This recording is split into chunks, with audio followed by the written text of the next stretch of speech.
What to do in difficult situations? I don't want to define this difficult situations because if I give a particular situation, then you will think that whatever I'm sharing with you is applicable only to that situation and that situation only.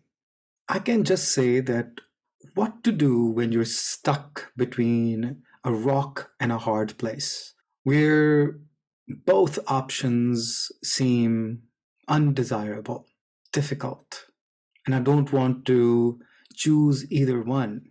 Oftentimes, it is an environment of fear.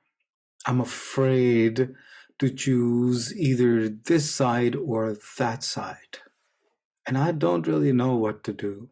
I'm not liking it, and I'm not liking either of the two options. And I can't seem to do anything about it.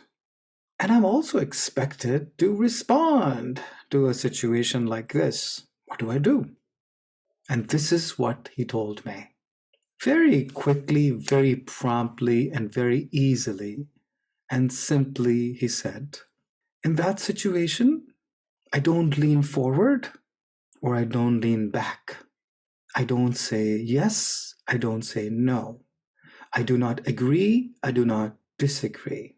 I just stay still. I don't give an impression to the person that I am either participating or not participating in whatever that person is creating. I stay still. I do nothing. And I say, what if this doesn't stop? And the pressure goes too much and I can't bear it anymore. And I feel like exploding. And this is the time often when we get angry, when we get beyond just frustrated. And we can express ourselves in an angry manner or shouting manner. And we also lose our sense of being and say things which are hurtful to the other person, or that we don't mean it or don't mean it exactly. It's just a response to the situation. He said, in that case, I just motion them to just calm down. I won't even say calm down, just motion it. That's not participating in that situation is the best thing. Not doing anything, not saying anything in that situation is the best you can do. Because if and when I participate in that difficult situation, either by agreeing with it because I feel, okay, I give up, I agree with you, or by disagreeing with it because that is what my belief is.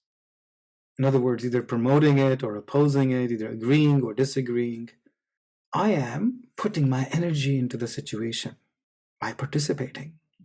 And that participation brings more energy to that difficult situation. And that difficult situation can blow up even more, can become more difficult. Because the original situation was difficult to start with, but that's all the fuel it had. By participating in that difficult situation, I give more energy to it, I give more fuel to it, and that fire explodes and expands even more. And in that difficult situation, more difficult situation is created. And if I participate in that more difficult situation, I'm participating in that more difficult situation. I'm giving more power to that more difficult situation. I'm giving more energy to it. If I did not participate, if I didn't give my energy, it will eventually just die off when the energy available or the fuel that is available finishes. And if I continue to participate, it can just explode into bigger and bigger and bigger and bigger situation. And each bigger situation comes up with unique propositions, unique point of views, unique discussions, unique nonsense, basically. And then the original situation is become so small because additional situations are just much more juicier. And it's an endless cycle. There is no end to it. And then when the situation somehow ends or dissipates for that period of time, and if it is unresolved, In a future date, a not so distant date, anyone can open up that old situation and it comes back to life as if it's something new, unresolved, just as powerful as before. Whether it is in personal relationships, whether it is in family, whether it is workplace, or even online forums, especially political forums, it is best not to participate. And it reminds me of my school time, my childhood. My mother would always advise me to not participate in any fight, run away from trouble. And you know something? That was such a good advice.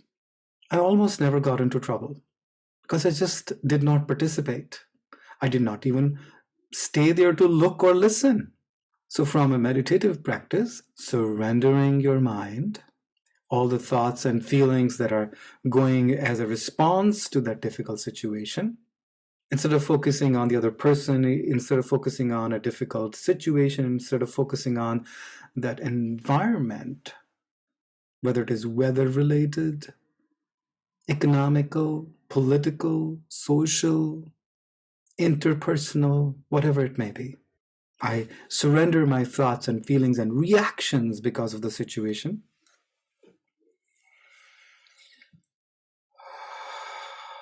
I let go of that and saying that I don't know how to deal with this. I don't know how to choose. I just surrender the entire situation to the lotus feet of your God or to high sea, Mathatek, bow your head. These things help. However you want to surrender, choose your methodology. That's okay. And then go into the cave of your mind, whatever that means to you.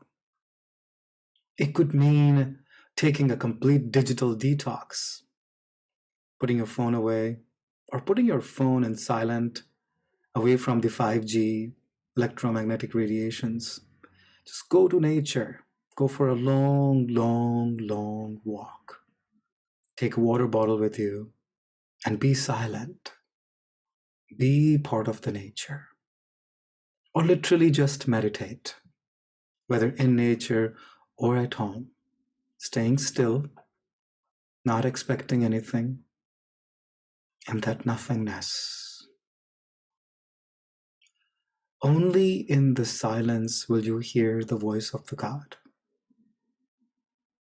So when the voices outside, the opposing voices outside, the difficult situation outside, the choices given outside are so difficult that you do not wish to choose either one of them, then you sit quietly, wait, and listen to the voice of the God. Neither engaging positively, agreeably to the outside situation, or nor responding negatively, angrily, disapprovingly to the outside situation. I'm grateful to that fine man, a yogi in a young man's body, for giving this beautiful wisdom that I'm in the process of beginning to practice, and I'm merely sharing it with you.